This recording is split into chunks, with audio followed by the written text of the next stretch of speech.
Okay, good afternoon everybody and welcome to this afternoon's Planning and Environmental Protection Committee.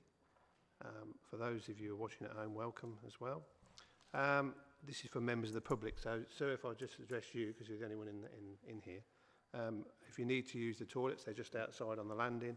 If there is a fire alarm, which we're not expecting, then you need to leave the building by the fire exit and go towards the cathedral concourse and to check out there, okay? Thank you very much. Right, same for everybody else. My name's Chris Harper. I'm the chair of the Planning and Environmental Protection Committee. I'm joined today by a range of councillors as members of the committee who will work together with officers to determine the applications before us. So firstly, we'll go to item 1, which apologies for absence, please. Thank you, Jess. We've had apologies from Councillor Hussain, Councillor Coles attending a substitute, and we've had apologies from Councillor Andrew Bond and Councillor Sandra Bonds attending a substitute. Thank you very much. Councillor Coles, Councillor Bond, thank you for subbing today.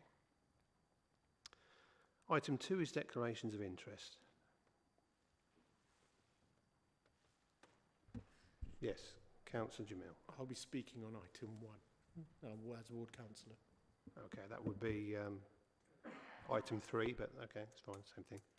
So I will do it again. Item 3 then, declaration to make representations of the ward councillor. I will Just be. that one? Yeah, Yeah. just in case anybody else.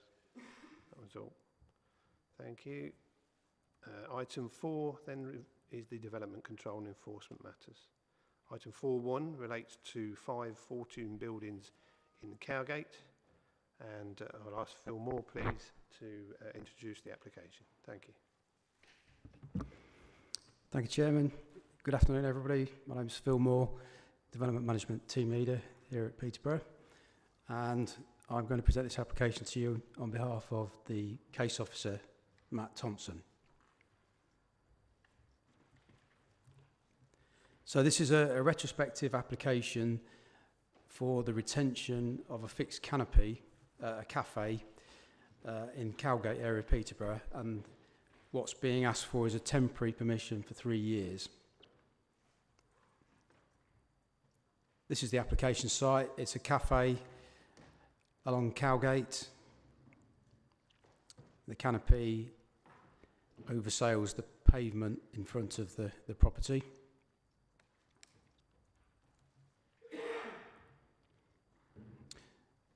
These are the plans and elevations. As you can see here, the canopy oversailing the seating area on the pavement.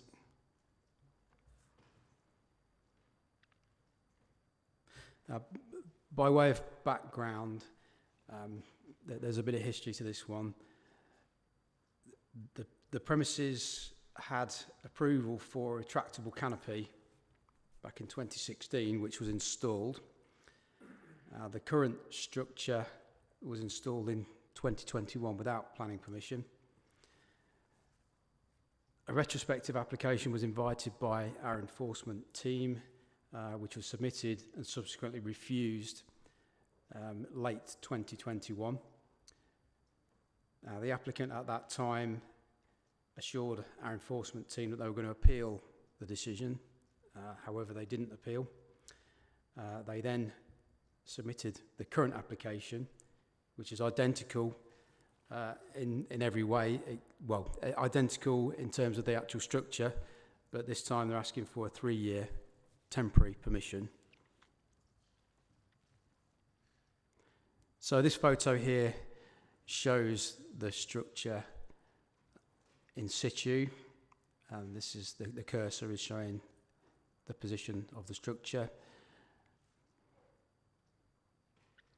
Now this is within the city centre conservation area, and as you can see from this picture, Cowgate at this point frames a view of the cathedral and the side of St John's Church as well. And you also notice from this picture the shops and cafes adjacent also have canopies, but retractable canopies.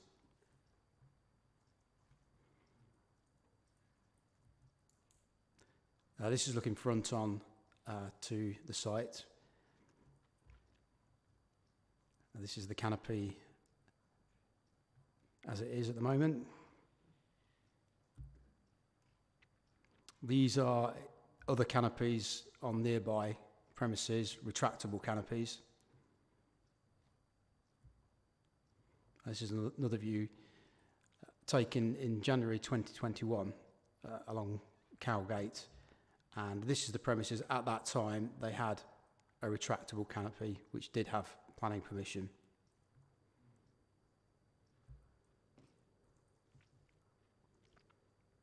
So this plan is taken from the 2017 Conservation Area Appraisal document, and where my cursor is pointing at the moment, you'll see a blue arrow, which is an indication that this part of Cowgate frames a positive view towards Cathedral Square with the cathedral and St John's Church in the background.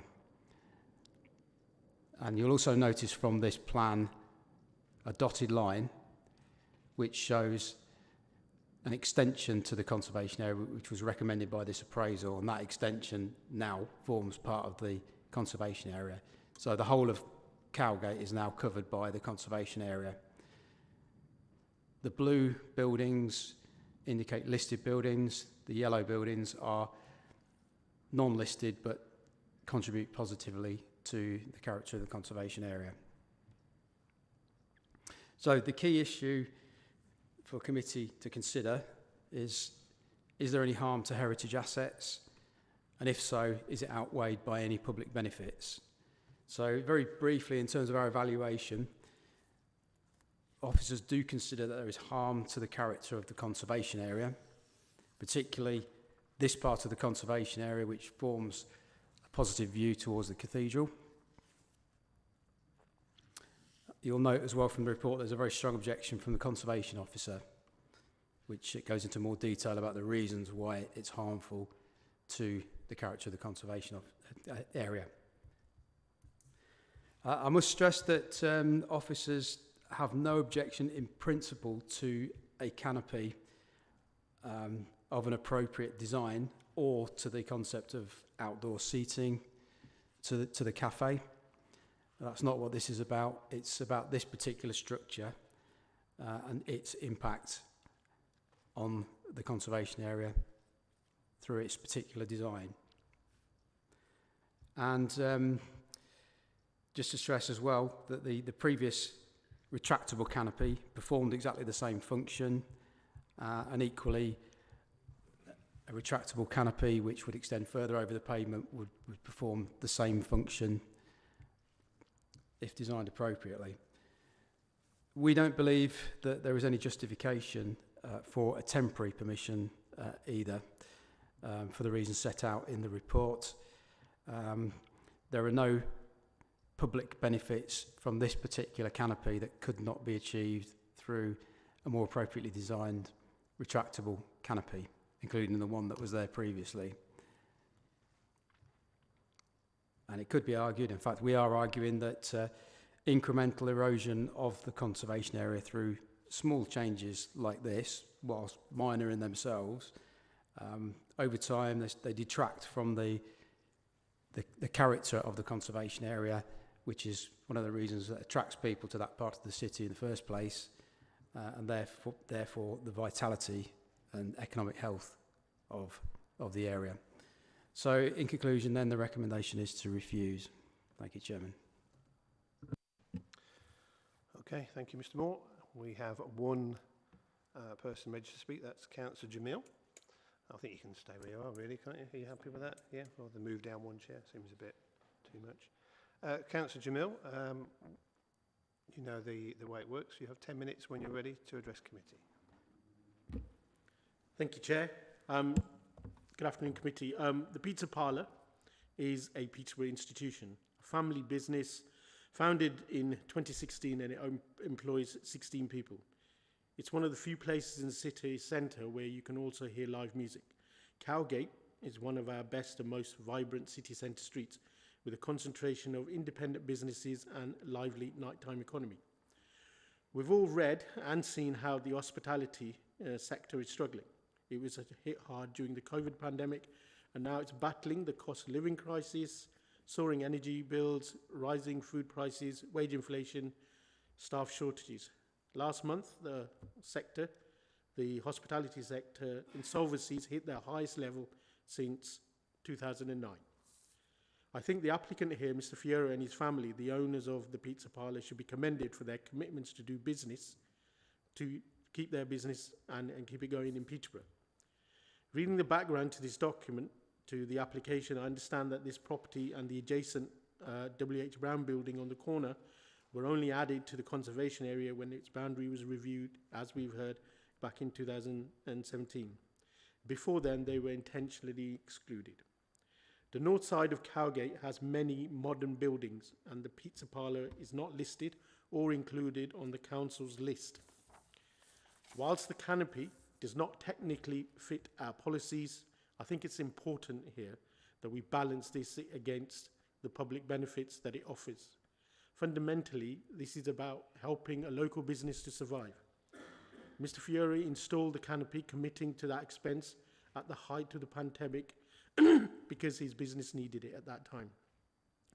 As a council, we have followed government policy and actively encouraged outside dining in our city centre, even funding some projects, including the covered area at the Bear Cafe opposite the Guildhall. We need to continue to support these local businesses and help them face the deepening financial crisis.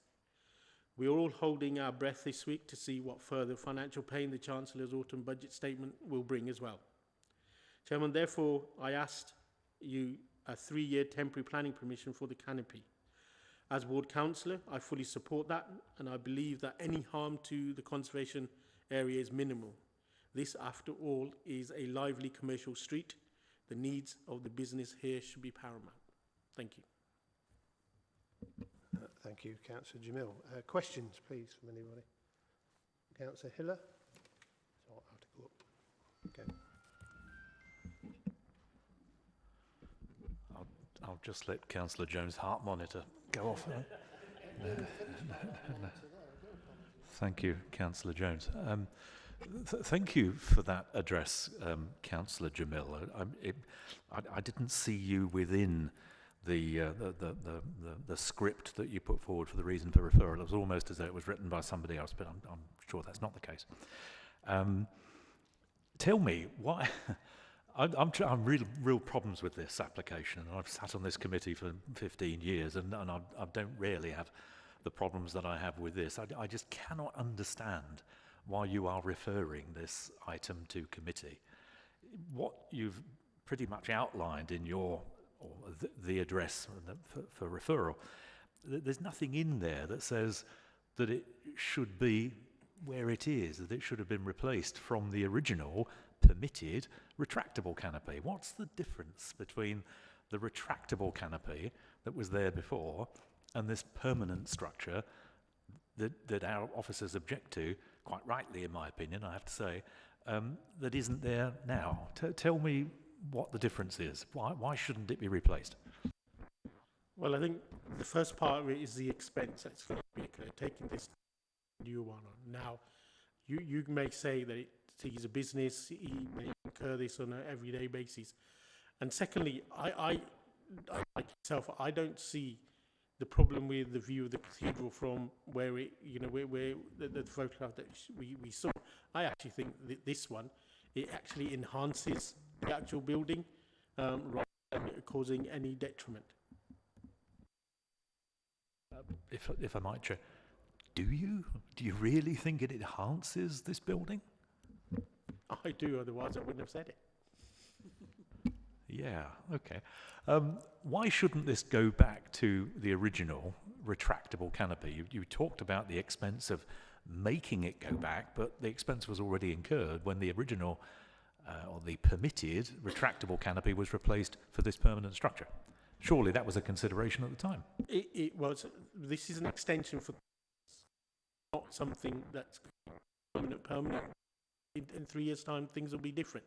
But we're asking for an extension of 3 years, and in 3 years, then if we still don't like it, then it's going to come back to committee or our planning office. Thank you. Thank you, Chair. No more questions.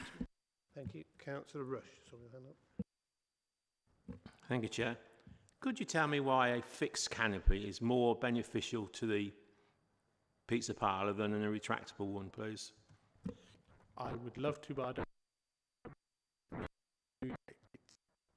Yeah, unfortunately, we haven't got that. Yeah, we can't answer the owner or any agents. That's the problem we've got here today, I think. The last one. Councillor Jamil, you said the public benefit. Can you sort of can I dig down on that? Where's the public benefit in this? Well, I feel that the public benefit is that if the landlord or the owner of the business are going to have to down, put it back up. I don't know. God, like buses don't have one and three come at once.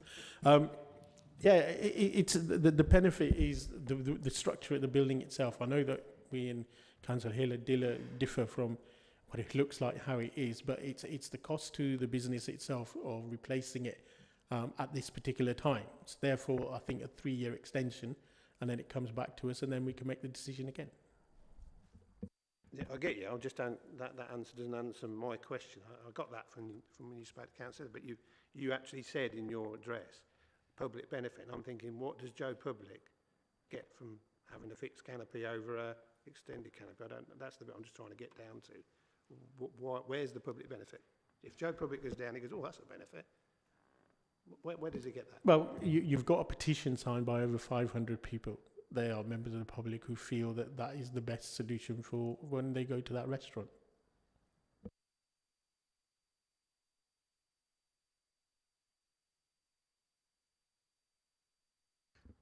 Sorry, Councillor Hock. Thank you, Chair, and through you.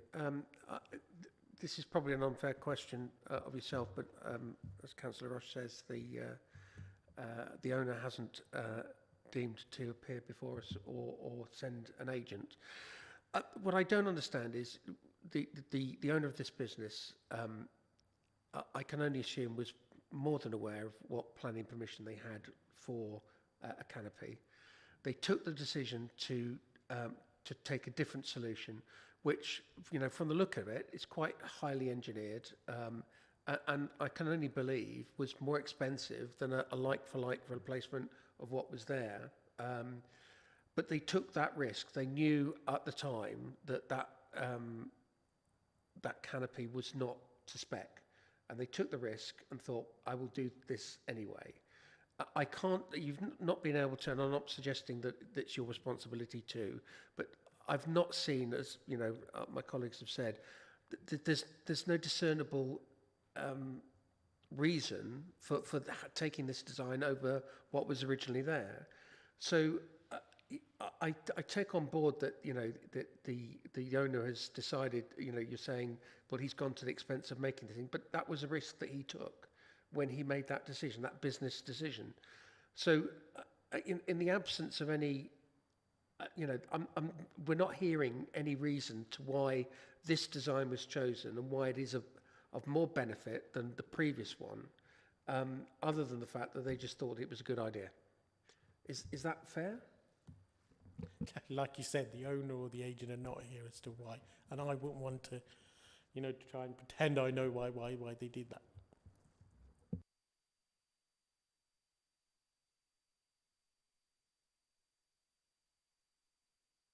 Sorry, anybody else got any questions?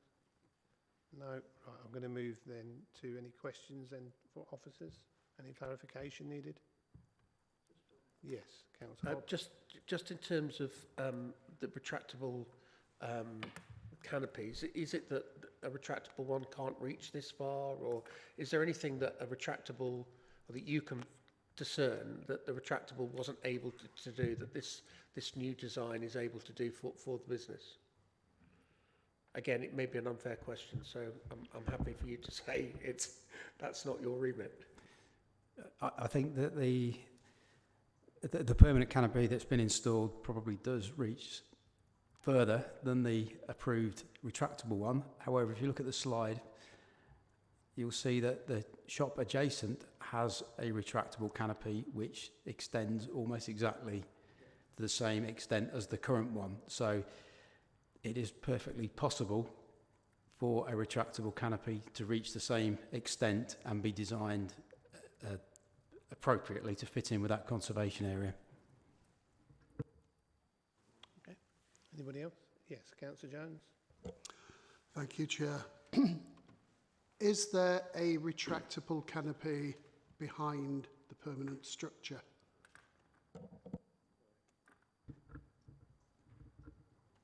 I don't believe so, no.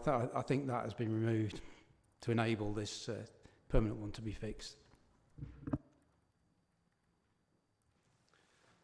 Councillor Coles. Thank you, Chair. And through you, could you just tell me, were there any inquiries made at all by the owner when they were considering this change? Were you aware of it beforehand? No, officers only became aware of it after the event. And is it normal practice that people living in conservation areas with properties would consider that talking to the planning officer might be a sensible thing to do if you were considering such changes? We would certainly encourage people to come to us for advice first, or at least put a planning application in.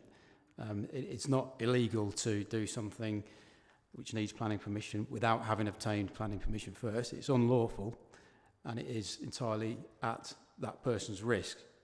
They then may well provoke the need for enforcement action and not get planning permission, but it's at their risk.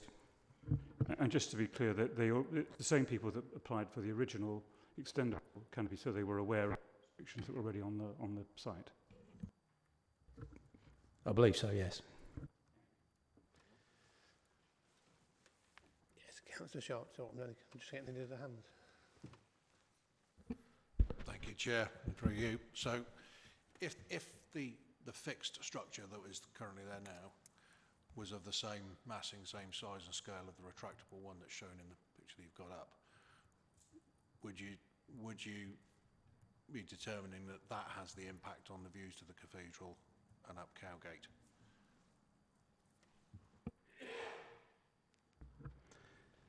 So what we're essentially saying is the design of this particular canopy, its very engineered appearance, box girder construction, that does detract from that part of the conservation area, which is particularly significant because it does frame that view of the cathedral. So it's part and parcel of that view towards the cathedral, as well as the general character of that part of the conservation area. A suitably designed canopy, a retractable canopy that reached out to the same extent would not have the same negative impact on the street scene and therefore that view towards the cathedral. Okay, thank you. Right, no further questions. We'll go to debate then. Who wants to kick that off? Councillor Hogg. Okay. So I've probably said most of what I wanted to say anyway already. Essentially, the owner of this property replaced something that they got permission for. They determined that they were going to put this new design up, even though without, they should have known that it needed new planning permission because it's not retractable. It is a permanent structure.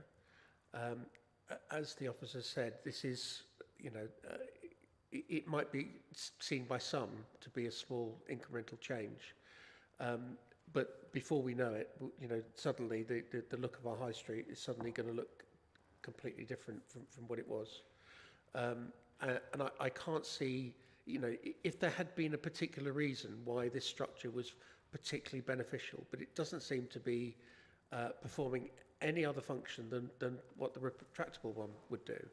So if they were here to answer questions, again, maybe they could have persuaded me that, there was a really good reason why this particular design needed to be in place rather than one of the retractable design that everybody else in the street has got, or the ones that have got canopies. So on that basis, I can only go with officers' recommendations and reviews, because there has been no case put that has has persuaded me to go against their advice. Thank you, Councillor Hogg. Who else? Councillor Rush. Thank you, Chair. I cannot see any benefit of a fixed canopy than the retractable one. This similar application has already been refused. The applicant went ahead and built it anyway. So I just can't see the benefit of it. So I'll be going with the officer's decision. Thank you. Thank you, Councillor. Councillor Hill, I think you had one. Yes, thank you, Chair.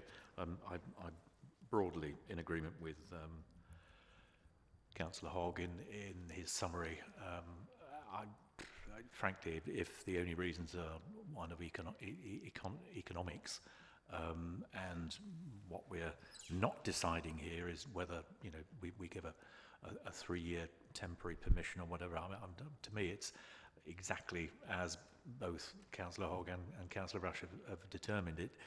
It's a permanent structure which looks somewhat industrial. In my opinion, there's no advantage whatsoever over this structure compared with a retractable canopy, which is acceptable. Our planning officers have determined that, subject to design, obviously, if a new application came forward without predetermining. But I can not think of any reason why this should be allowed, frankly. So my vote will be with the officer's recommendation. Thank you, Chair. Councillor Sharp. Thank you, Chair. Maybe a little bit controversial, but I can actually, with this photo, I can see a small benefit on the basis that it does increase the covered area outside of the building. Whether that allows the owner to be able to get more seating, and extra tables in, so be it. So, personally, in terms of visibility, I don't have a huge issue, and you can see, hence the question to the officer around the retractability if it was the same scale and massing. However, for me, it's quite simple under the PCC Conservation Officer's recommendations. If we can't have, if under the shop front guide it says you can't have a fixed awning, it has to be retractable in a conservation area. It has to be retractable in a conservation area. So, on that basis, like other councillors have spoken so far, I will be going with officer's recommendations. Thank you, Councillor Sharp. Councillor Coles, I saw your hand. Thank you, Chair. I've considered this quite carefully. I have to take the understanding that during the COVID period, of course, we were encouraging people to develop businesses outside on the pavements, to encourage people to come into town, and all of that's very much appreciated. But that doesn't overrule the fact that this is a conservation area where the rules are very clear, that a canopy has to be retractable. I can understand the benefit for the business here. It's a good solid structure. I have a close look at it, and it's simply got what's effectively a tarpaulin draped over a metal frame, which means if the high winds come and tear it, it's easy to replace. And I would guess there's an economic argument there in terms of damage to a retractable one, but that's neither here nor there for the planning position, which is that it should be retractable. So I'm afraid, despite all the benefits that it's given to the business, you have to go on the planning issue, which is it should be retractable, so therefore I would support the recommendation. Thank you, Chair. Thank you. Councillor Coles. Councillor Hiller. Yeah, if I might, just coming back on what Councillor Coles has outlined, I wouldn't disagree with him, but there are sort of fundamental flaws in that argument in that if it's a weather issue and a high wind was whipping up and potentially damaging the canvas, and of course if it was retractable, you'd retract it. Similarly, if we had some very heavy hailstorm approaching, you'd retract it. So that wouldn't even come into the question. With regard to economic benefits, Councillor Cole mentioned, what's the difference between that and a retractable canopy? It's exactly the same. The economic benefits are exactly the same. So I see no value or weight in that argument. Thank you, Chair. Okay, anybody else? I'm not going to add anything to it. I think it's all been said. Do I have a proposal at all, please? Councillor Hiller, for your proposal, please. Without further rhetoric, Chair, I propose that we accede to the officer's recommendation. And the other seconder, Councillor Hogg, seconds. So we have a proposal and it's been seconded, so we'll go to the vote. All those in favour of the proposal?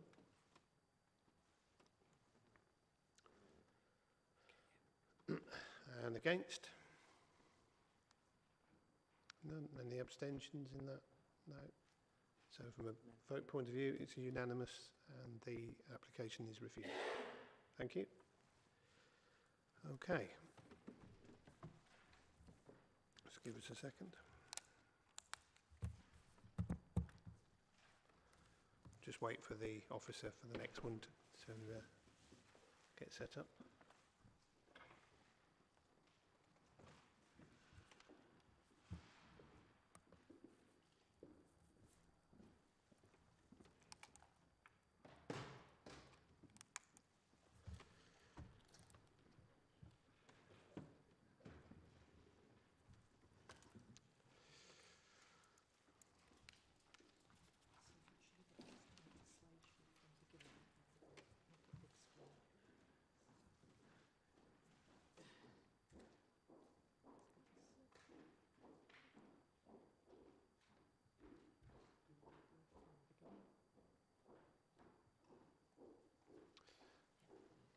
Are you ready? You ready? Okay, committee, the next item is 5.2 and relates to 16 Audley Gate in Netherton and will be presented to you by Mrs Montgomery. Thank you. Thank you, Chair, and through you. My name is Shahida Montgomery. I am the planning officer assigned to this householder application at 16 Audley Gate, Peterborough. This application is a resubmission of a similar application that was received earlier this year.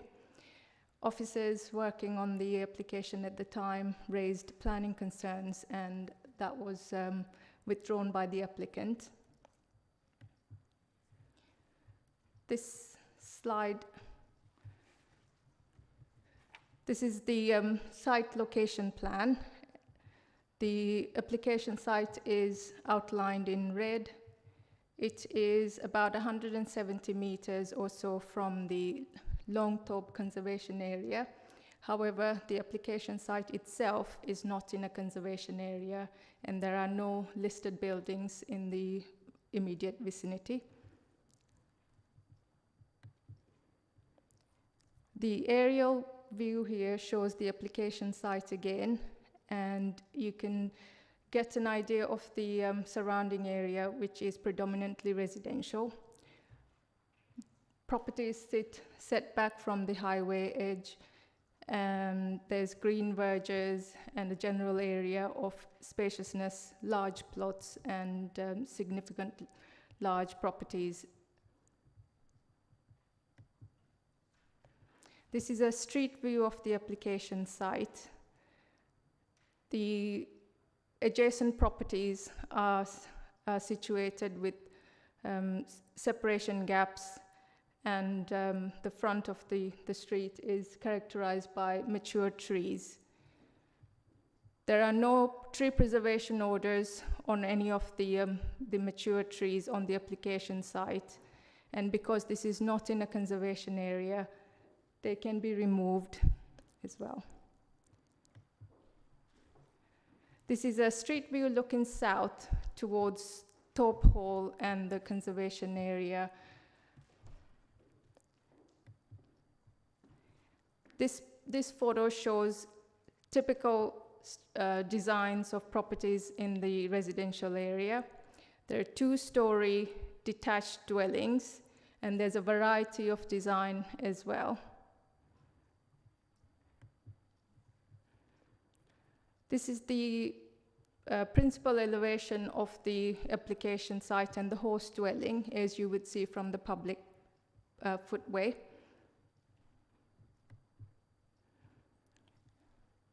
The application site benefits from setback distance from the public highway.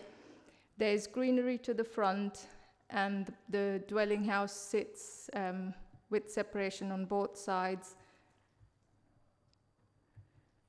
It also benefits from parking on the front driveway, which would meet the parking standards for residential dwellings of similar size. This photo shows the separation between number 16, the application dwelling, and number 14, the adjacent property to the south. This is a photo taken from number 14, showing the side elevation of the host property. This is a photo taken from number 18, looking at the north elevation.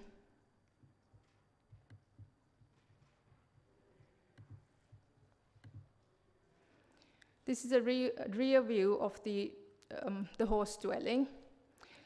There is ample space in the rear garden.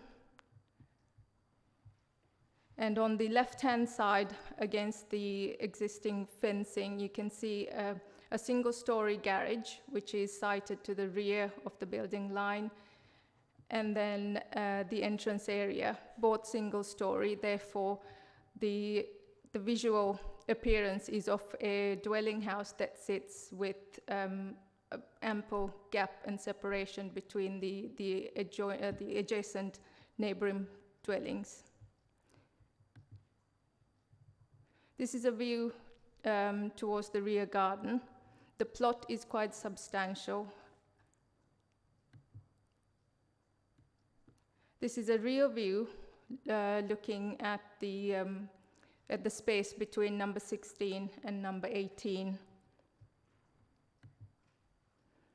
And then looking to the other side between number 16 Audley Gate and number 14. This is the existing floor plan. The host dwelling is situated with a single-story garage and entrance area, and then the two-story building, which consists of the downstairs kitchen, living and dining spaces, and 4 bedrooms on the first floor. The existing front and rear elevation with gable ends to front and rear. The side elevations, both north and south, is existing.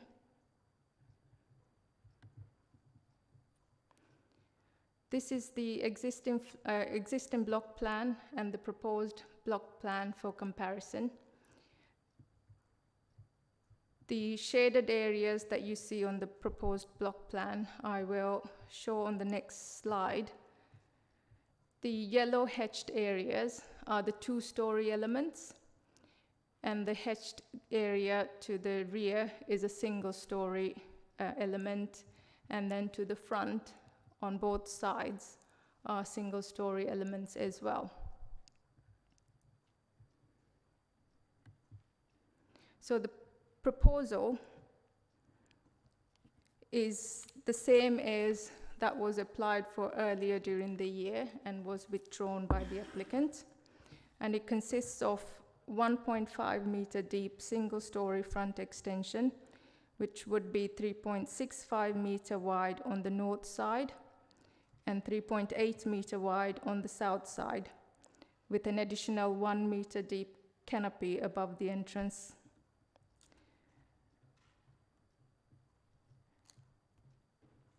In addition, there is a 3.65 meter deep two-story side extension to the north side, topped with an M-shaped roof.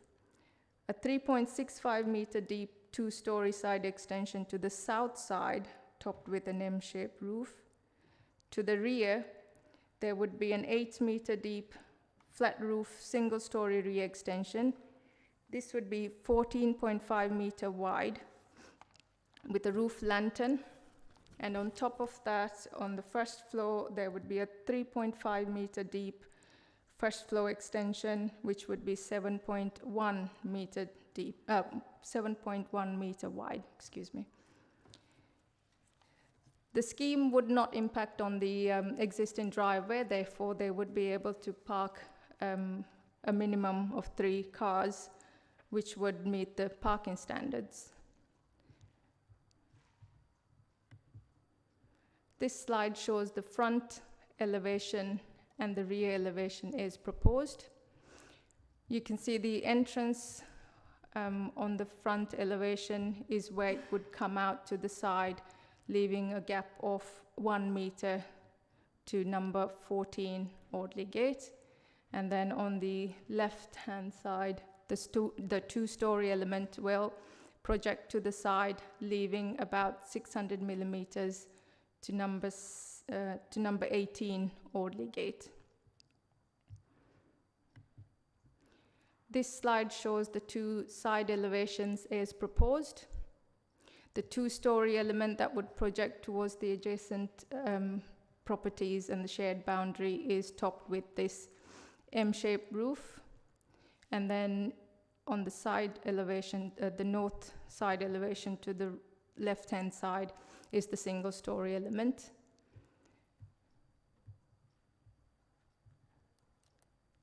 This is a slide showing outlined in dotted red line the existing footprint, which has been inscribed on the proposed ground floor plan.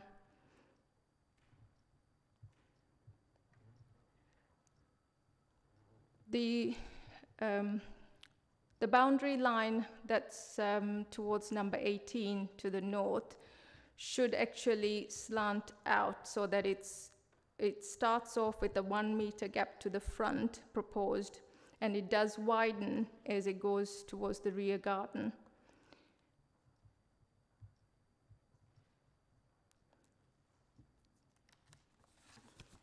The reasons for refusal for this proposal is the same as that was raised during the previous application by the planning officer who was looking after the application at the time.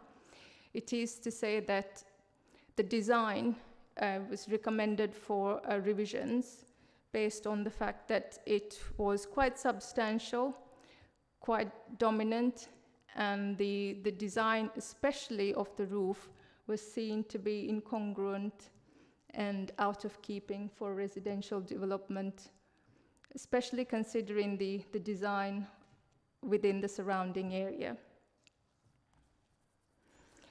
Under policy LP 16 of the local plan, it says that proposals will require to demonstrate that they are respectful of the context of the site and the surrounding area, and to keep in mind spaces between buildings, as well as the building form, including size, scale, massing, density, details, and materials. In addition, under the revised 2021 National Planning Policy Framework, under paragraph 126, planning officers can proactively work with applicants in seeking high quality, beautiful, sustainable buildings and places which are seen as fundamental to what the planning and development process should achieve. Quote, "Good design is a key aspect of sustainable development, creates better places in which to live and work, and helps make development acceptable to communities." Finish quote. The reasons for recommending a revision on design and LP 16 basis. Reason one is the doubling of the property frontage, which would result in an overly wide development for its plot. Officers consider that the removal of the existing visual relief between the dwellings would result in an overly cramped appearance, which would be visually harmful to the context of the site and the surrounding street scene. The second reason for recommending this design for revision is the side extensions with double gables or the M-shaped roof, which officers consider to be out of keeping for a domestic residential property, especially considering the surrounding area and the designs. Officers acknowledge that there is a variety of design and size in properties in the area. However, it was felt that this particular design left room for certain revisions because it was felt that this was visually jarring in contrast, especially considering the properties on either side, and that the property number 18 finished with a single-story height cat slide roof, and therefore making this contrast even stronger.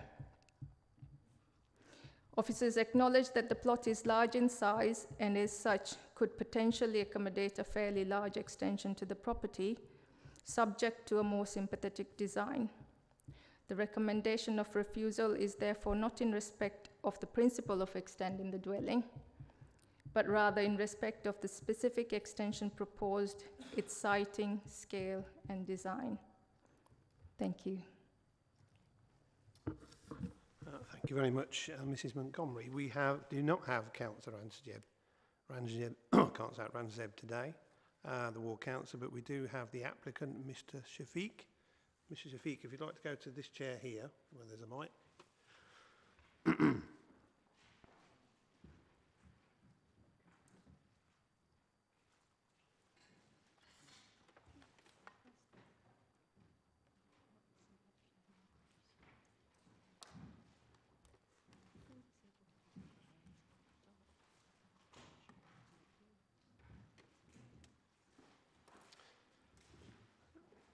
Good afternoon, Mr. Shafiq, and welcome.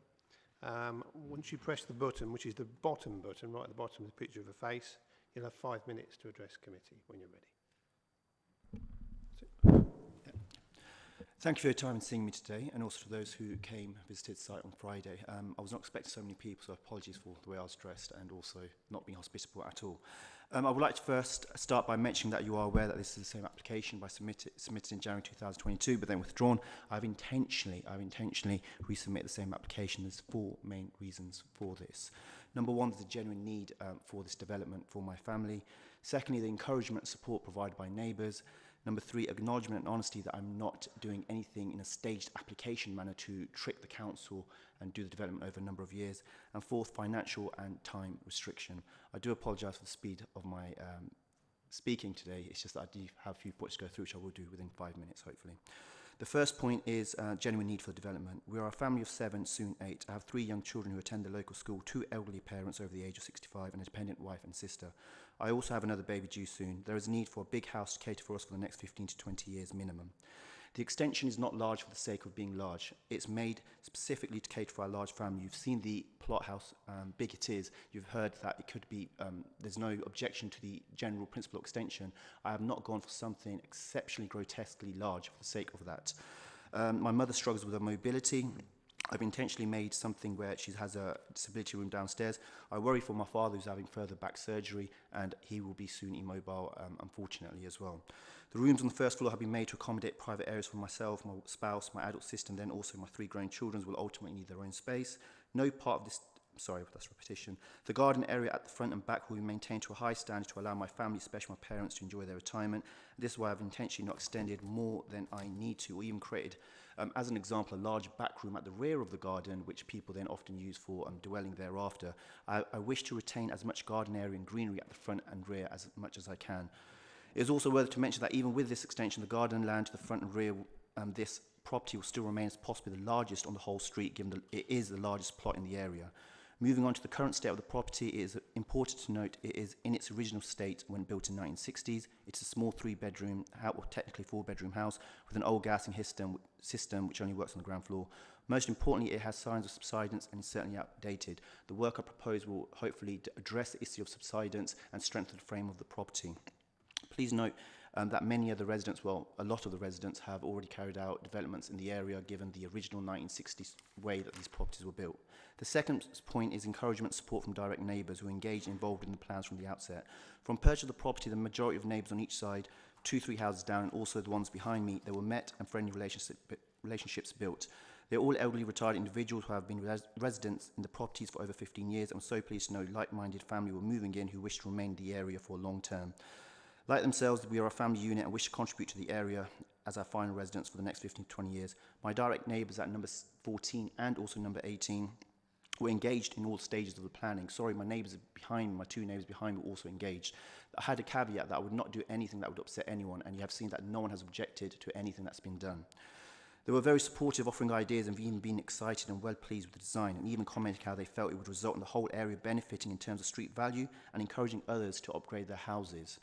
Further, they did mention how this house does need serious updating. My neighbour, specifically at number 14, whose house you've seen a few pictures of, commented how they have a double-storey garage extension pretty much in the middle of their plot, and there has been no objection to that. And I have not gone for anything similar to that. In fact, my property compared to the neighbouring properties, number 14 and 18, it only comes forward to match their area, and it does go backwards, but I do not believe it goes, well, certainly does not go behind the double garage extension at number 14, sorry. They encouraged me to resubmit the application, also appeal should it fail, offering their support and their disbelief that development would not look within character to the area, especially given their own developments. By simply looking at neighbouring properties, you'll see they have already extended their properties, as I've already mentioned. Please do also refer to Thorpe Park Road, which is the neighbouring street. There's many properties of different shapes and sizes.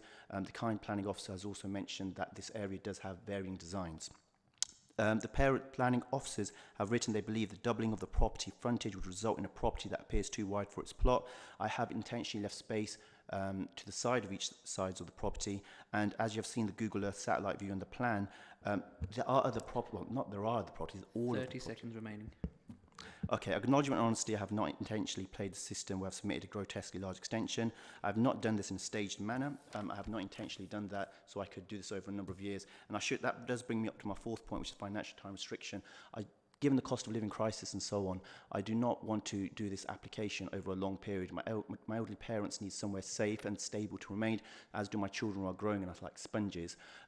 I will be taking reduced hours, meaning reduced income, and therefore I do need to get this application completed in one go and as soon as possible before costs and labour do increase as well.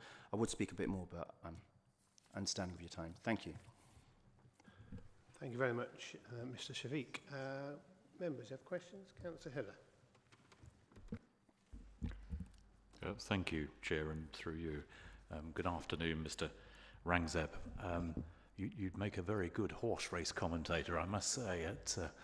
Whilst it was very rapid, your delivery, it was very understandable. So thank you for that. And you packed a lot of information in there, which I hope I've retained. My question to you is about consultation. You mentioned a couple of times that you'd consulted with your neighbours behind, to the side. Is that something you did fairly early on in this process? And are there any exceptions to any of the neighbours that you indeed consulted and were on side? Thank you for your question. The house was purchased around May 2019. The first application submitted January 2022. Oh yes, sorry. Thank you for the reminder. Thank you. Within the first week, I met pretty much all the neighbours, 3 doors down, 3 doors across. I couldn't meet the ones in front because no one was living there. The neighbours at the back, I sent a little letter there as well, given how well they looked after the fencing area and so on. I think within a period of a month, I made them all aware, and it was quite obvious that we've got a large family. And from that period, from I would say September to January, we worked on the plans together with the neighbours directly to, at number 14 and 18, the neighbours at the rear, they didn't have much say because there's a lot of greenery which covers the view anyway, but they were consulted anyway. Thank you for that answer. If I might, Chair, did you have any pre-application consultations at all with our planning officers? I understand your original application was withdrawn. So what, if any, dialogue did you have with planning officers? There was generally no dialogue before the application generally. I do apologise if that's seen as well, not correct way to proceed. However, given the size of the plot, it being the largest plot in the area, and given that I wasn't going for something grotesquely large, and I thought it was well-fitting and requiring of an update, I just made an assumption that it would be fine as it was. And my final question, Chair, if I might, did you, it's probably a fairly obvious question, but did you have a good look around at the neighbouring properties and the locality to attune, if that's the correct word, your own desires to increase the accommodation in keeping with the various designs and styles of the properties around you? I'll try not to read off what I had prepared, but numbers 12, 14, 30, 33, 38, 44, many of the houses on the street are being extended, or have already been extended, sorry, to 5-6 bedroom houses, and specifically my neighbouring property, number 14, has been heavily extended over the years to the side, to the front and to the rear, and then also with a double-storey extension. So I was hopeful that there wouldn't even be an appeal, or sorry, a requisition to the plans. So I'm fully aware that the neighbouring area is simply on Audley Gate. I'm not even thinking about Ledbury Road further down the road, or Thorpe Park Road, and what they've done to their street. I just thought what I was doing was what should be okay. But I do thank you, because obviously we do need to consider the area as well. Okay, Councillor Hogg. Just taking up the point of the dialogue with the planning department. From the officer's address, it was intimated that you'd put an application in and that some changes were proposed, and then you decided to withdraw your application. So presumably that was because you felt that it wasn't going your way and you wanted it the way you'd designed it, and now subsequently you've now come back with exactly the same application. So my question to you is this, how did you, what was your experience in terms of how you felt that it broke down in terms of you wanting to do what you wanted to do, but the officers telling you that that wasn't going to work and that you needed to make certain changes to your design so that it would then become acceptable? Maybe you could talk through why you then decided to then just withdraw your application and now you're coming back and resubmitting it. There's just a human answer to this, really. The architect, I haven't had any direct conversation with the planning officers at all. The architect had put in the application a few weeks after he found out. He mentioned to me that these were the initial comments. I was obviously upset, but again, the human side of me, I was going through a lot of stress during that period, work stress. I wasn't sleeping much. It's not relevant. I shouldn't really mention the other personal things. I don't want to be biased or make anyone prejudiced towards this. However, I just didn't want any stress at that point, and I just said, just do whatever. Pretty much my words, do whatever, to the architect. He withdrew it. I had a period of being able to recollect myself and then really consider the financial and time constraints and generally how the economy is going, how my personal finance is going, how my parents are. And I realised, no, I need to get on with this, and I'm not being bullish. I'm just asking for what I feel is correct. And again, the encouragement from my neighbours specifically really pushed me just to say, look, I need to resubmit this and just see where it goes. Okay. Any further questions? Yes, Councillor Iqbal. Thank you, Chair. In your address, you've mentioned you've got ageing parents, and you've mentioned something about your mother. Does she have any medical needs that this property will be beneficial to her? Thank you for that question. My mother does have medical needs. She struggles to walk at present. I wish I'd brought some stuff with me or provided it perhaps, and I can if required afterwards. She's in and out of hospital with various conditions. Unfortunately, had to call the hospital last week as well. Her health is deteriorating, and it could just be simply due to bad Asian eating habits, but it's accumulated over a number of years. It's been ongoing for a number of years. And then my father has been deteriorating in his health. He's got back surgery towards the end of this month. He had back surgery also 3 months ago as well. So it's just a constant consideration in my head that as the only son, it's my duty to look after my parents. So the disability rooms have been specifically made for them. One more question. I'm going to follow the question from Councillor Hogg. Now, you made an application which was withdrawn, and officers have some recommendations or reservations regarding the application. Wouldn't it be right that if you were going to resubmit an application, you would like to address those concerns in your current application. Why did you not choose to do that? I can't fully answer this question because, again, I was taking guidance from the architect who's, from what I had read and he had provided, the main, and please do correct me if I'm wrong, the main objection was that it was too wide, which I was a bit surprised with given the neighbouring properties and the other properties in the area. But initially, we had gone for something just slightly deeper in the rear, but then we speak to the neighbours and so on, we didn't do that. So, to now specifically answer your question, having seen what the planning officers had said, which pretty much registered in my brain as make it a bit narrower and from the front, less, well, shorter, let's just say, or less depth. I just couldn't see how we could make that work, and I had already, from the architect as well, felt that it just was the case that either you build half of the house on one side, I recall him saying, and then in a couple of years apply for the other side of the house, and then in a couple of years apply for the rear of the house. And I just simply can't do that, and I'm not going to play the system like that. I know many other houses in the street have done it that way around, but I don't have the time or the financial ability to do that. Thank you. Okay. Anybody else? No? Okay. Thank you very much, Mr. Shafiq. Thank you. Yeah, you can return to the back when you're ready. Okay. Members, any questions to officers? Any clarification wanted? Yes, Councillor Hogg.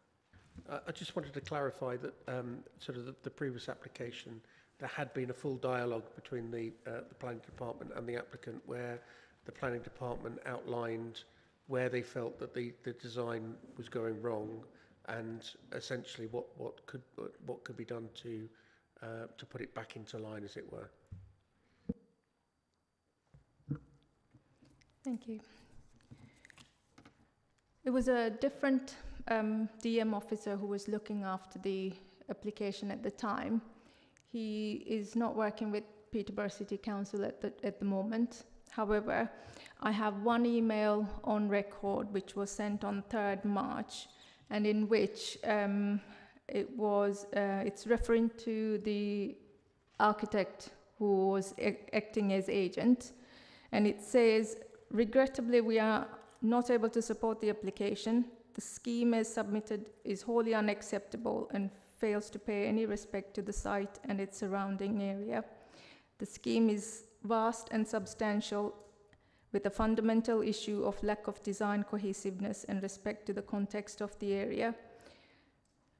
So there was a dialogue between the architect and the case officer, and it was escalated with the manager at the time, also putting in a final email to say that revisions were recommended. Just to follow that up, and so essentially what you're saying is that as it stands, that position really hasn't changed, but the the planning department are willing to work with the architect to bring that property to bring the property proposal into something that is acceptable. Is that fair enough? That's right. Yeah. There were further communications which states that these are similar issues that the planning department has faced working with the architect, and that the reasons for recommending this application for revisions are similar points that had been discussed before, and that we are willing to consider revisions. Anybody else? Yes, Councillor Coles. Thank you. Just a brief question. When you introduced this, you said that this was broadly similar to the original one, or was it exactly identical? I just want that bit cleared up, please. The current application is the same scheme as that was previously applied, and also referring to developments in the surrounding area. There are historic developments. Quite a few of them go beyond or go before the adoption of the 2019 local plan. Don't see any more hands. Yes, Councillor Iqbal. Thank you, Chair. From your address and from the applicant's address, he's made it clear that this is one of the largest plot in the area. I wasn't on the site visit, but I know Orley very well. There are a lot of properties there which have different size, scale and design. Considering that this is the largest plot there, why wouldn't officers accept the design? Thank you. Through you, Chair. As stated in the case officer report, we accept that this is a large plot, and in principle, a large development could be accommodated on this plot. Our objections, the officers' objections, are based on the design, which seems quite incongruent and quite wide, removing these separation, and therefore that feeling of developments which are spacious, with visual separation between properties. It's basically policy LP16, which recommends consideration to the context and the surrounding area. That is the main point. On that basis, that the refusal recommendation was. Yes, Councillor. Sorry, Chair, one more question. The applicant in his address has mentioned his elderly parents, and he said that they've got some medical conditions. Was any evidence given to you? Was it that taken into account? Surely, what I understood from his address is that this property is there to cater parents. Did you give any consideration to it? Sorry, Councillor, but we didn't get it. Do you want to swap mics? It broke up. I was informed, man. I've lost my phone now. There you go. Okay, can you hear me now? Yeah. The applicant in his address has mentioned his elderly parents. Obviously, in his address, he's also stated that he wants to accommodate his parents with him in that property. And he's mentioned that they're not well, they have some medical conditions. Did he submit any paperwork to that effect to show that they require certain needs in terms of medical support and this property would be suitable for them? Was that taken into account? Thank you. Through you, Chair. As far as I'm aware, there are no documents in support of elderly parents or members of the family who require special medical consideration. Officers can see from the layout that the ground floor does consist of a wet room and a bedroom for, I believe it says disabled, or there is a mention that it might be. And officers do not object to the size in principle. And under the current application, we have not received any supporting documents to say that there are family members that require special medical consideration. Okay. Anybody else before I move on? Oh yes, sorry, yeah, Councillor Hiller. Just a quick query on what you've just said. Did you say, I may have misheard you, that officers don't object to the size of the extension, it's the appearance of the extension, is in its context. Is that correct? In theory, the proposal does not take up 50% of the plot. Therefore, in principle, there could be a large footprint.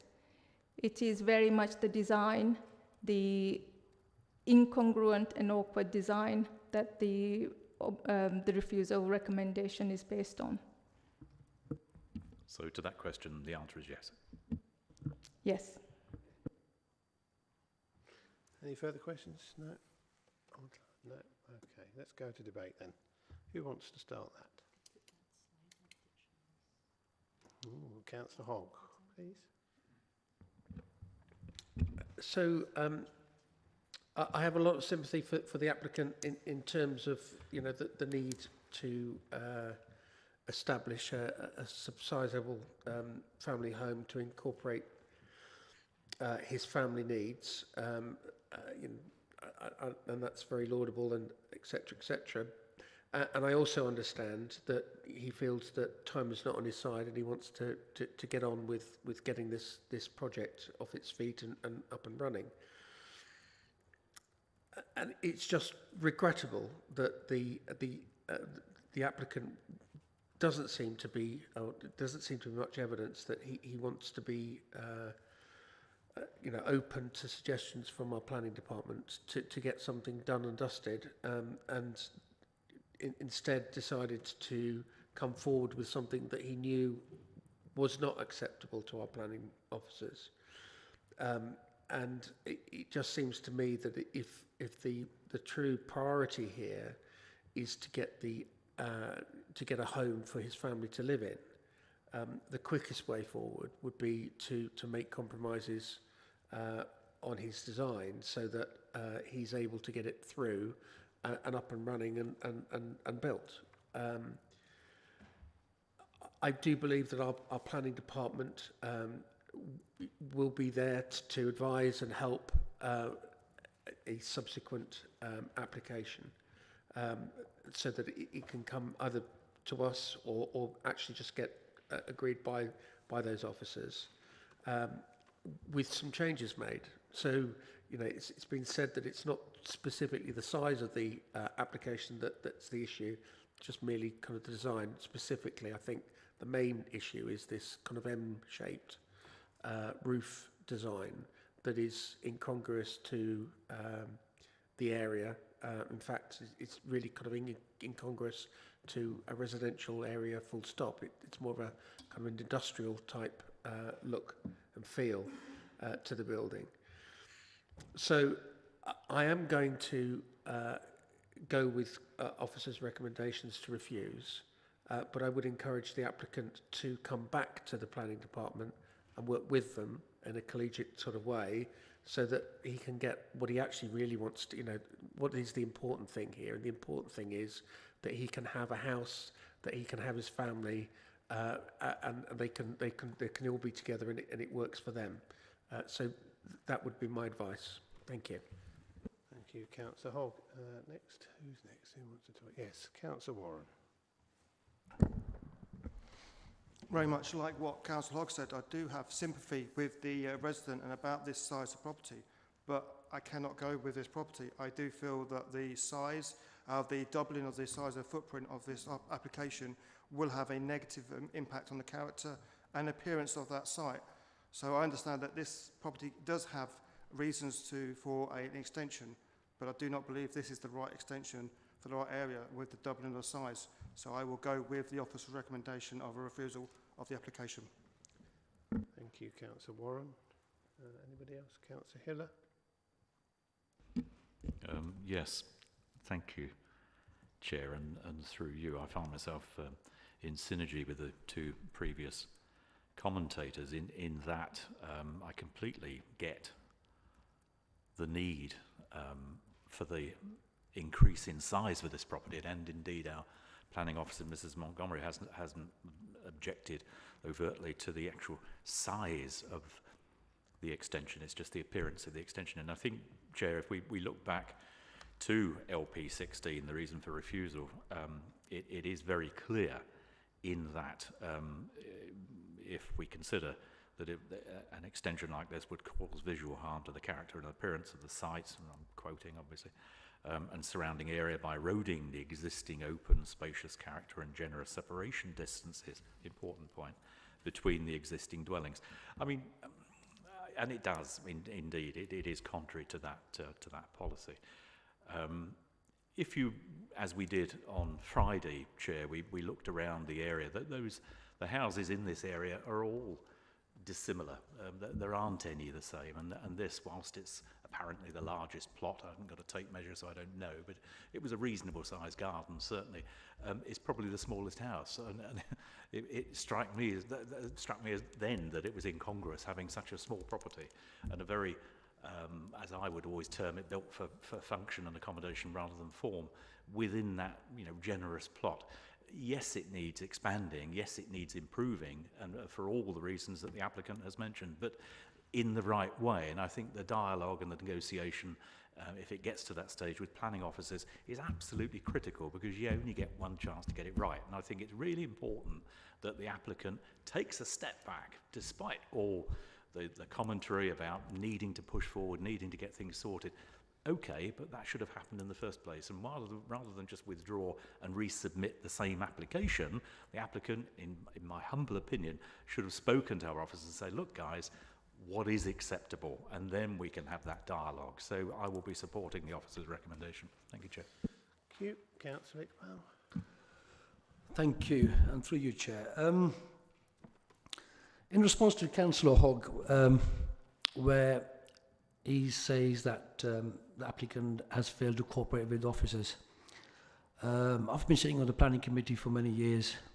There have been a lot of cooperation between the applicant and the officers, but we still on committee decided to go against officers. So I wouldn't class that as a valid reason for not cooperating and that we should go against it. However, the real issue before us is the design. That's the focus point. Now, bearing in mind that if you look at Thorpe Road, there is a building there. The design is just like, if you look at it from outside, I feel like I'm in Islamabad somewhere. And that design was approved.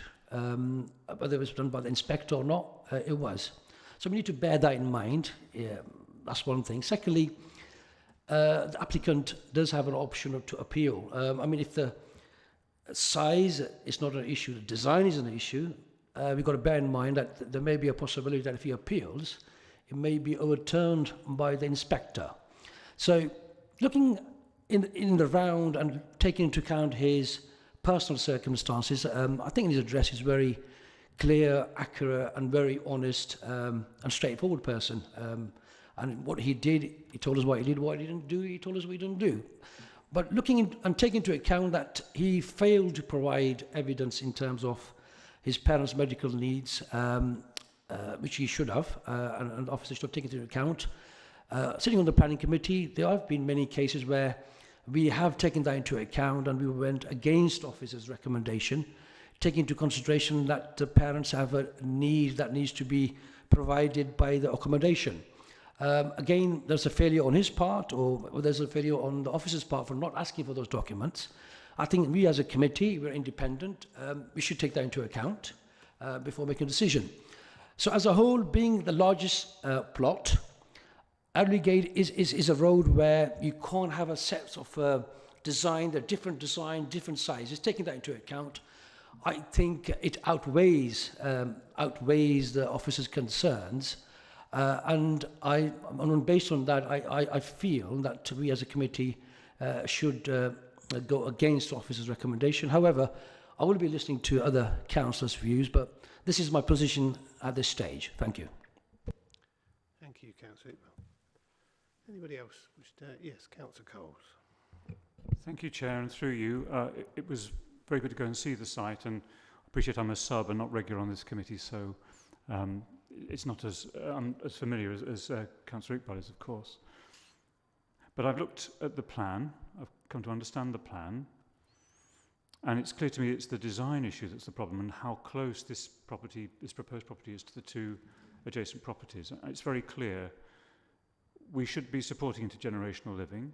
We should be supporting the ability of a son to be able to look after aged and infirm parents. That's absolutely something we should support.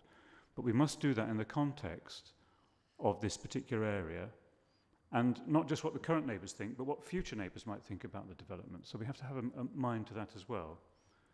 We've got to consider LP16 as the leading issue here. So if only the applicant had taken the advice and made a redesign of the particular side elevations, which are too wide and have this strange M-shaped roof, we probably wouldn't be in the situation of having to consider refusal. But we are here, and what we need to do is to make sure the applicant gets the chance to resubmit a plan which is going to meet the needs of LP16 and to be approved by our officers. So I have to support what the officers are saying in this matter. Thank you, Chair. Thank you, Councillor Coles. Anybody else going to come in? No further comments? No. Again, I'm not going to add anything to it. I think what's been said, I think I agree with Councillor Hogg, Councillor Hiller, etc. And I think it needs a rethink, and I think that the officers are there to do it. And I think that's what we should do, or what the applicant should do. So I will be voting with officers on this one. Any further comments before I go to a proposal? No, I'll have a proposal then. Is that you, Councillor Hogg? Yes, for your proposal, please.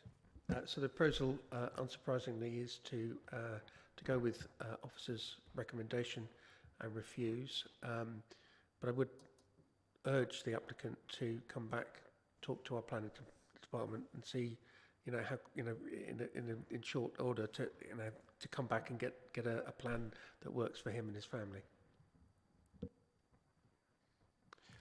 that clear from your point of view? Yes, good. Okay. Do you have a seconder? Councillor Coles. So we have a proposal, and it's been seconded, so we'll go to the vote. So all those in favour of the proposal, please.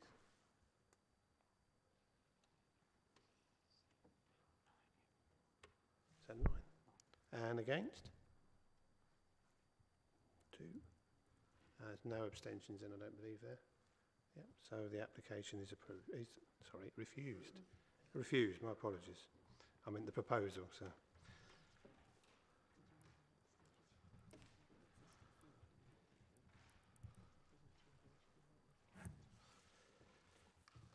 Okay, we've just got to swap officers again at this point.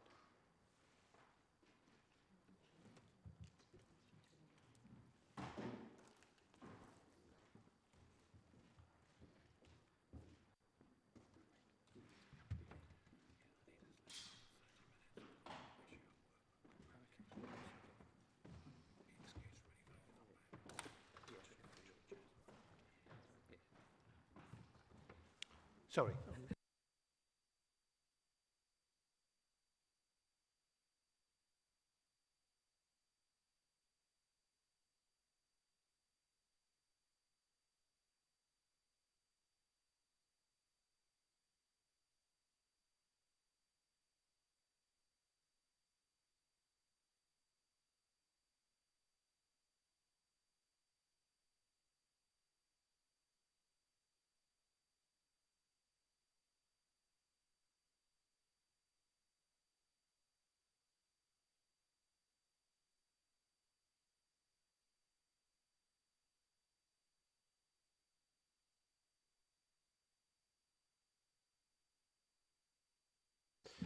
Okay, committee, moving on to item 5.3, which relates to 89A Eastfield Road in Eastfield, and it will be presented by Mr. Moore when you're ready.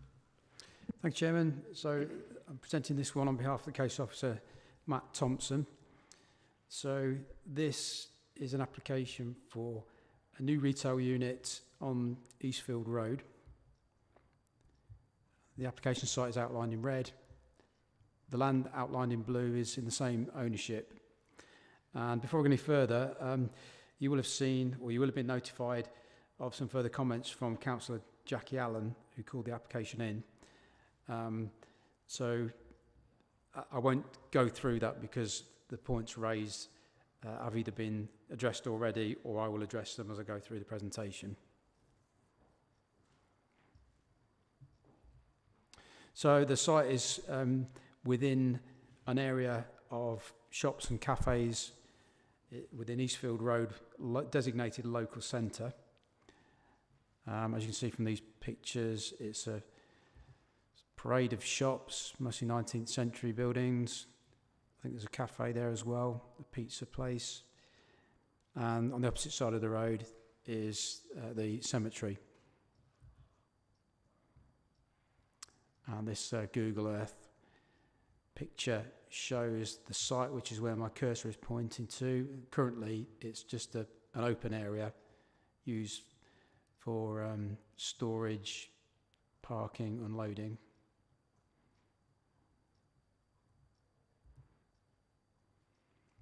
And this slide shows parking arrangements in the area. The orange outlined section there is subject to parking permits. and the blue bit is loading, restrictions on loading to certain hours. This is the block plan. The proposal is a single-storey retail unit which would infill this sort of gap between two existing premises.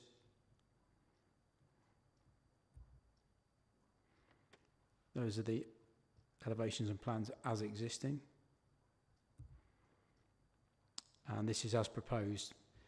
So the new retail unit is where my cursor is showing there, which is currently an undeveloped area between two shops. Elevation from the street, pitched roof facing the street, single storey, infilling this gap.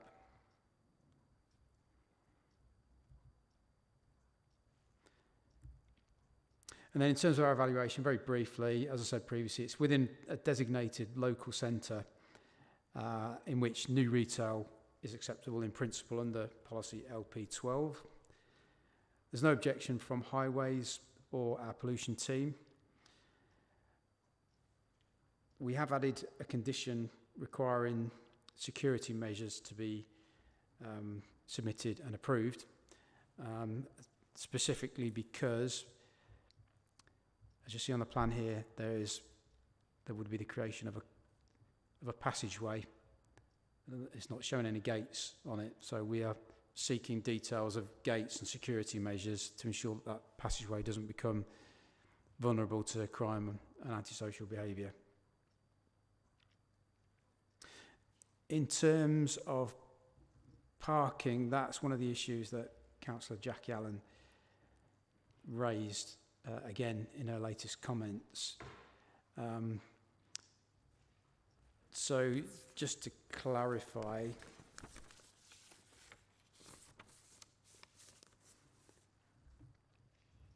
it is correct that each address along that parade could in theory register for 3 parking passes. However, it's also the case that resident parking passes can be used in various adjoining streets, which include Padholm Road, Wally Street, Eastfield Road, Whitshead Street, Charles Street and Dickens Street. So it's not restricted just to that area in front of the property in terms of parking permits. Another issue that Councillor Jackie Allen raised was, could we restrict the use in some way? She mentioned about obesity and fast foods. To clarify, what's been applied for here is E1 retail. That doesn't include fast food or takeaways. That would need a separate planning permission. The applicant has actually contacted us and confirmed shortly before committee that the use would be, or the intended use is as a grocery store, but it could be any retail use, and it wouldn't be reasonable or sensible to impose any kind of condition restricting it to a certain type of retail. So in conclusion, the recommendation is to approve subject to the conditions in the report. Thank you, Chairman. Oh, thank you very much, Mr. Moore. We would have had Councillor Jackie Allen here, but due to exceptional circumstances, at 10 o'clock last night I became aware of them. She couldn't make it, so that's why you got a last-minute comment sent, which I hope you had a chance to read. So there's no actual speakers on this. We'll go straight to any questions to officers. That's all. Councillor Hogg. I just wanted, so there was some, I seem to remember this in Councillor Allen's objection. She was talking about fast food takeaways and off licences. I just wanted to clarify that A, is this part of the op-can-do area? And secondly, that it's not a planning, in terms of fast food or off licensing, that's not a planning consideration, and that would be a matter for the licensing committee. I just wanted to clarify that, that's all. So I wasn't quite sure what you meant by your first point. So the first point was, is this area covered by the op-can-do area? Is it op-can-do? Operation can do, yeah. The licence restricted selective licensing area.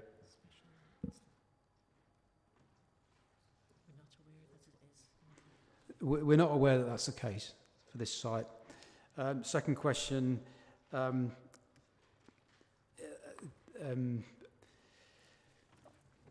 not totally familiar with the licensing regimes for shops selling alcohol. But, I don't know, Sylvia, you're familiar with the regime for that? But it's separate anyway. It would be a separate consent regime. So all we're looking at here is this building and its use as a retail premises acceptable in this area, which is a designated local centre. We had a similar thing recently with a taxi office that the taxi office part of it would need to be licensed, and so that use, that potential use of a building, is not something that we should be considering as a planning committee. Is that, yeah? Any other questions? Councillor Coles.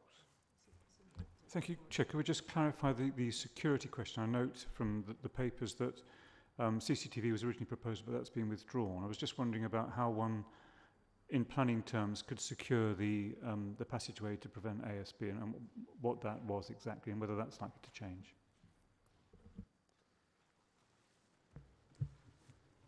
So what we've done is we've added a condition which would require details of security measures to make sure this passage doesn't become vulnerable to crime and antisocial behaviour.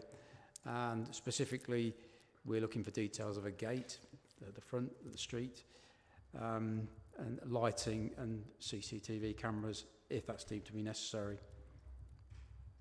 Forgive me, if I read this correctly, that there's a current public CCTV in the street that covers the front. So are you saying that the CCTV will be in the passageway as part of the security arrangements, or not necessary now? Because I think there's some confusion in the paperwork there.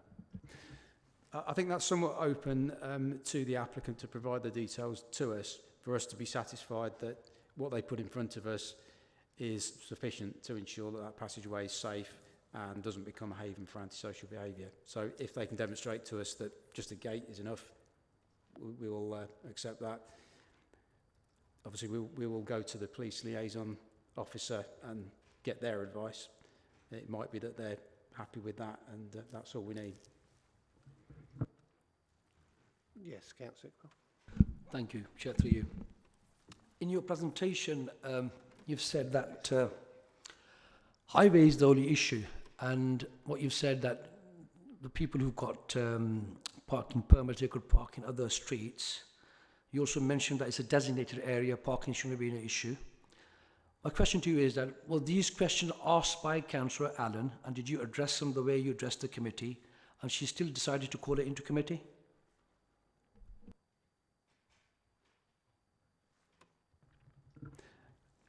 I think she called it into committee for the grounds that's set out at the beginning of the report, and since the report was published, in her comments she says she's spoken to our parking people who's advised about the parking permits, and we are clarifying today that whilst, yeah, theoretically each premises could apply for 3 permits per business, it's not limited to that small strip in front of the shops. There are other streets where the parking could spill out into the other streets. And if there's an issue with illegal parking or problem parking, it's an issue beyond planning that is controlled by parking enforcement. Sorry, Chair, can I come back? Yeah, cool. I'm sorry, with due respect, councillors, when something is so apparent, where it's crystal clear, and then as councillors call something into committee, I just feel it's unfair and wasting our time. I mean, these are the questions that are put forward by officers who are experts. Sorry, Councillor, I've got to stop you. Can we go for the debate when we get to debate? Yes, I will go to the debate. I'm not going to stop you in a minute. But no, okay, that's fine. Thank you. Because we're still in debate. We're still talking questions. Councillor Jamil, please. Thank you, Chair. I just want to go back to this question around the CCTV. And I understand the need for it, but come back to what Councillor Cole said, there's a CCTV camera right outside. if almost it actually looks on. I mean, are we saying that's not sufficient? And why are we requiring additional CCTV? Or do we want it to cover a completely different area? So essentially the condition requiring these details was put on based on a request from the police liaison officer, who stated that the area has currently a low vulnerability to crime, but they've also noted that this development would create this narrow passageway, which could become, if without security measures, an attraction for antisocial behaviour and crime. So they suggested CCTV, lighting and gating as measures to prevent this happening. It wouldn't be unreasonable to alter the wording of the condition if you felt that asking for CCTV was perhaps a step too far, given that there is already a camera opposite side of the road. If members of the committee felt that a gate was sufficient, then it would be open. It wouldn't be unreasonable for members to alter the condition to that effect. We'll push that to debate if you want to debate that. Okay. Councillor Hiller. Yeah, thank you, Joe. Did I, just for my own mind, and I'm sure other members are very, very clear on this, but I'm not. You did say that the security condition is to be approved by officers in conjunction with the police liaison. So the whys and wherefores of whether it's CCTV or a gate or loud barking dogs is actually irrelevant at this stage, because if we approve this, the condition that you've imposed is for you, or planning officers, to agree security measures with the police liaison officer and to your satisfaction. Is that right? Yes, that is essentially correct. But if members felt particularly strongly that there was no need for an additional CCTV camera, it wouldn't be unreasonable to just alter the wording, but essentially you're correct what you're saying. Okay, very clever, Councillor. Anybody else? Councillor Rush. The issue about parking. If there's a resident parking permits in front of the shop, could anybody just turn up, park outside the shop and go in the shop and do some shopping?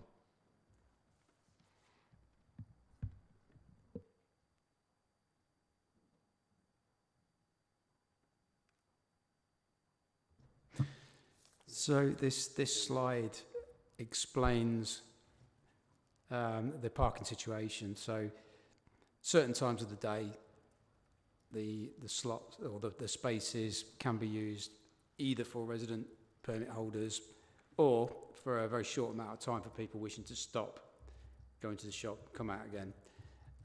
And then other hours, 6 p.m. to 6 a.m, it's resident permit only. So there are, in general trading hours, people can stop if there's a space available for a short amount of time, go in the shop, make the purchase, and then leave. Okay. Councillor Rush? Yeah. Yep, okay. I thought you were contemplating another question. Anybody else on that? No? Okay, then we'll go on to debate now. Councillor Hogg, please. Yes, Councillor Hogg. Sorry, just in case anybody else wanted to, I don't want to hog the mic. As far as I feel that it was probably right and proper that Councillor Allen brought this forward.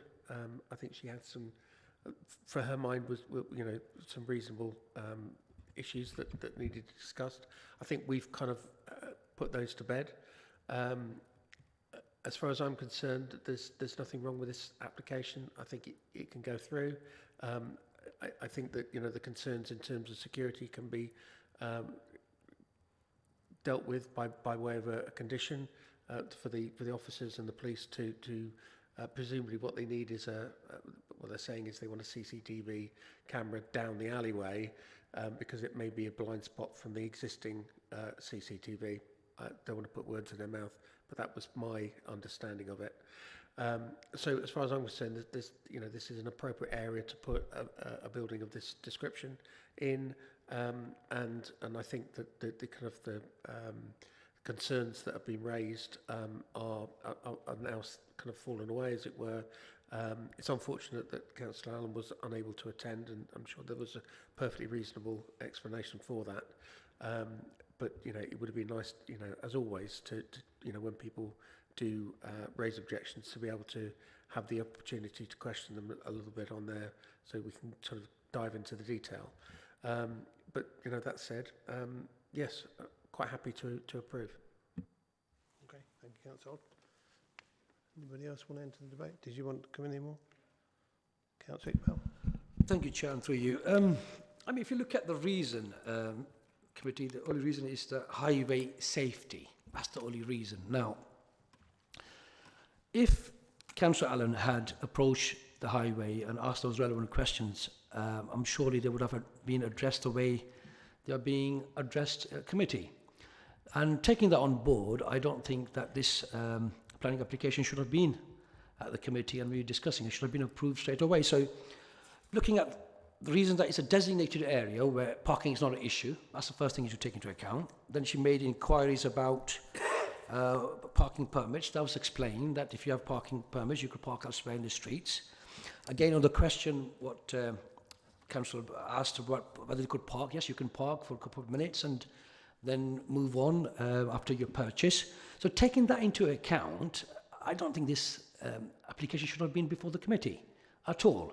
So on that basis, I think Council should be mindful. We should do our research and bearing in mind that the financial crisis we are going through, we should try to save officers' resources and money and look at the application before we bring it to committee in future. I mean, that's my comment. And as I said, this application shouldn't come to committee. It should have been granted by officers. I'm happy to support it. Thank you. Thank you, Councillor Iqbal. Anybody else? Councillor Hiller. Thank you, Chair. Might I respectfully suggest, Councillor Iqbal, this referral to the committee is something I know is very heartfelt by the chairman of this committee and as a long-standing member myself as well. It works on both sides of the chamber, Councillor Iqbal, so before you start slinging stones, maybe just take a step back. And I personally think, for all the you think this has been wrongly referred to the committee, I think Councillor Allen had some very good reasons for referring this to the committee, personally held values about parking, about security, about all sorts of things. We're coming on to another one where she's referred as well. So I think out of a list of perhaps unwarranted referrals, this is very, very low down on that scale. Thank you, Chair. Okay. Yes, Councillor Coles. Thank you, Chair. I think I'm somewhat in agreement. There is parking and highway safety are obviously material planning considerations that are worthy of objection. And if you just think of the plot here with this particular application and a further one with new retail premises going into the site, maybe we do have to consider whether the current parking provision is sufficient for the shopping area there. Now, whether that's relevant to this particular application or whether that should be taken elsewhere to highways is a relevant and moot point. But I think it is relevant to say if you are going to increase the retail offer at that location, you're going to have to consider that people will be driving past and want to shop there. So I think it's an entirely appropriate thing to bring to the committee because it doesn't appear to have been recognised in the recommendations, although it's very clear that there is a provision for some parking for customers of the shops there. Whether that's adequate when we've got all of these applications through committee is another matter. Thank you. Okay. Nobody else? Oh yes, Councillor Jamil. Yeah, I think also we're talking about parking is the slot itself. If we go back to some of the designs, actually there's 2 cars parked on that slot, which I would have thought would have taken, we're going to lose when the shop comes up. So yeah, I agree. Parking, being a councillor of my boundary, which is 1 block down, I understand, and you know, my emails every now and then are full of people from that end of the wood saying that we've got a problem all the way down. So yeah, I can understand why we're here. Okay, thank you, Councillor Jamil. I don't see anybody else, so I'll just add my bit. You remember that, you know, reasons for calling stuff in, you know, it's one of my bugbears, as is site visits and other things, but in this case, you know, they are clear what Councillor Jackie Allen's issue is and parking, and at the end of the day, the police wouldn't have suggested what they're suggesting if her concern over ASP that residents locally have got didn't exist, because they would just go, not a problem. So they've clearly got a problem in some way with this passageway, because they want to be involved with how to protect it. Going on from that, I think obviously we should allow officers to work with the police. Is it architectural officer? I've got it. To decide what that condition would be. I don't think, with respect to you, we're qualified to decide when a CCTV needs to go in. We might recommend it, but the best person is the actual security people, the police, isn't it? So I would propose, whoever does the proposal, that allow officers in that condition to work with the police architectural officer to come up with a solution. If that's just a gate and they're happy, then why should we push CCTV or extra lighting? If they do, then I think that's justified, you know, in their book. Other than that, of course, I will support the application. I think it's an area, it's a shopping area, and I think it doesn't do any harm in anything. It brings something in, it brings more, money to the area. So I think it's a good thing. It's another business. So I'll be supporting from that point of view. Councillor Hiller. Only in as much as I have a proposal if debate's finished. Unless anybody wants to debate. No, we'll go for you then. Councillor Hiller, then for your proposal, please. Yeah, thank you, Chair. Just a couple of things. I absolutely agree with Councillor Iqbal with regard to the veracity of this application, and my proposal is that it should be approved in accordance with officers' recommendations. But just a brief note to Councillor Coles about parking issues generally. The basic tenet of this committee is that we are looking at what we're presented with, and the officers make their decision, their qualified decision, both from a planning point of view, from a highways point of view, on what's in front of them and the current policy appertaining. So whilst, yes, there may very well be, at risk of stating the obvious, Chair, there may very well be parking issues, and I'm sure there are, what we've got is what we've got. So we have to be fairly black and white on that. As an infrequent visitor to this committee, I thought it was worth mentioning that. Thank you, Chair. So you're just debating, you're not proposing at this point? Right, okay, fair enough. Yes, are you going to second that, Councillor Iqbal, for me? Okay, so again, proposed and seconder. So we'll go to the vote. All those in favour? That's a unanimous vote. Thank you very much. Stay in your seats because we're going to move a few doors down. Literally.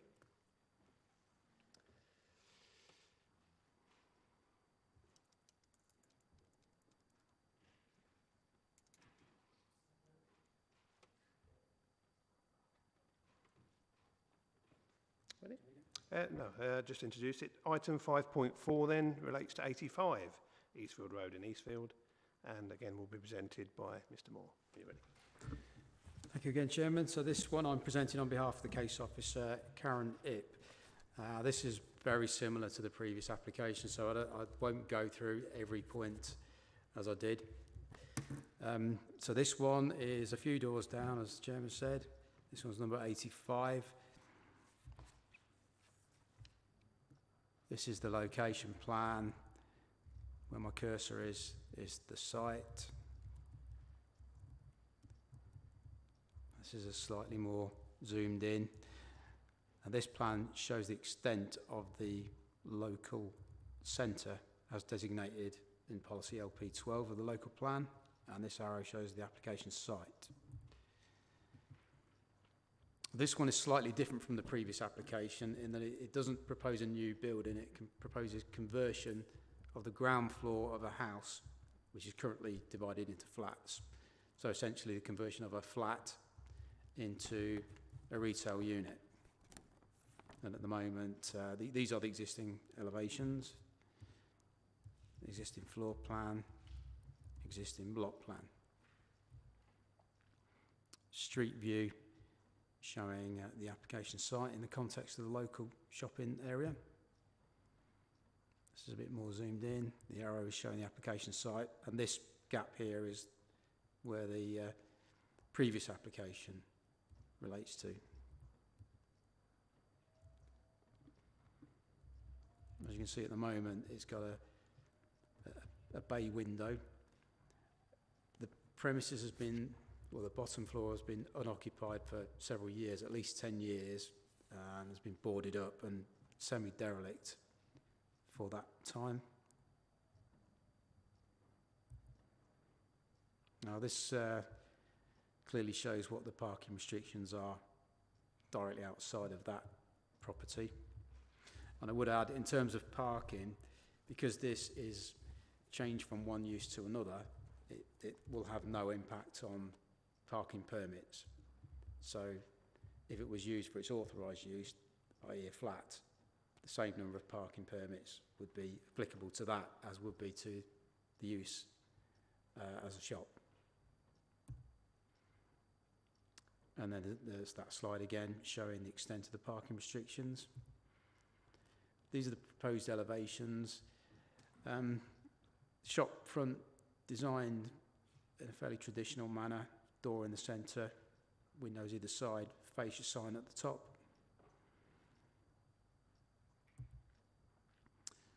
And that's the proposed floor plan. There is an extension at the back, or there would be an extension at the back for storage and a small office associated with this shop.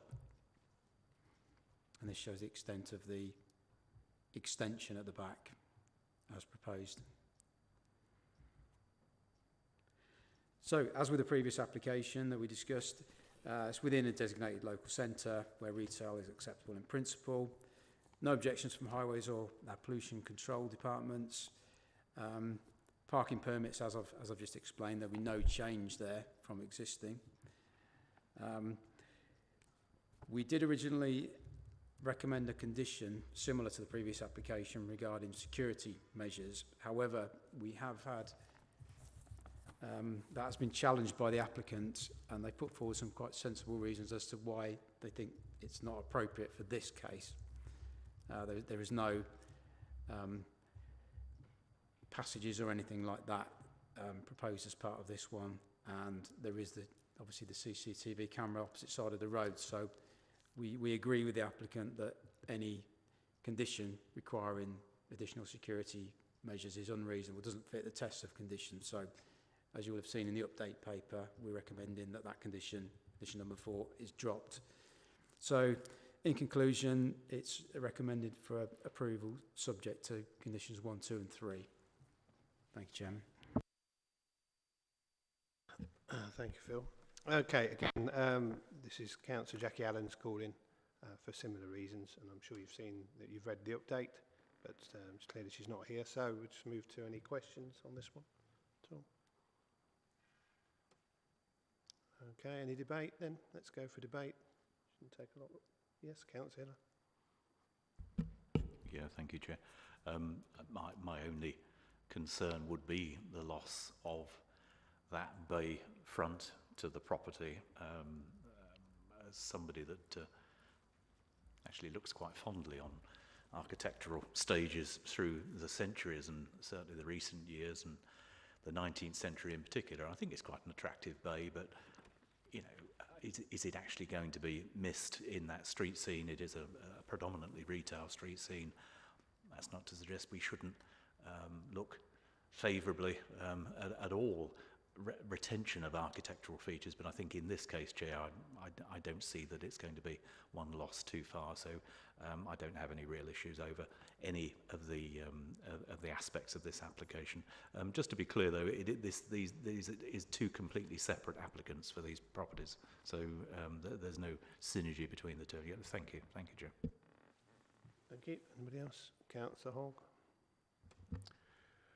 Well, they do say that beauty is in the eye of the beholder. I'm not sure I particularly share your concerns about the bay, specifically in conjunction with the kind of the street scene as a whole. I think in some respects it will kind of join up the high street maybe a little bit better for it to all be shop fronts and give you know, more weight to the kind of the idea that this is a shopping centre as such. So you know, as far as I'm concerned, I do understand the reasons that the councillor brought this forward, and I think, you know, as I said, that is her opinion. I just disagree that actually. I think that I agree with the officers that this is an appropriate application and that it should go through. Thank you. Anybody else? No. Do you have a proposal from anybody?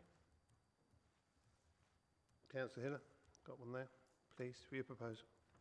I shall take my heritage hat off, Chair. I was actually supporting the application, so in case you missed that. My proposal, Chair, simply is that, yes, we accede to the officer's recommendation. Thank you. Thank you. Seconder, Councillor Hogg. Yep, so proposed and seconded. All those in favour? Councillor Iqbal? Hello? It's all right. Okay, so that's a unanimous vote, so the application is approved. Okay, thank you very much. That will bring an end to this meeting. Thank you very much to everybody for your for attending and the debate, a good debate on some of those, and to officers, of course, for your support and for the beadle for getting everything worked online for us. So thanks very much. We'll see you again at the next meeting, and hopefully we'll have a full account of councillors and to address us. Thank you.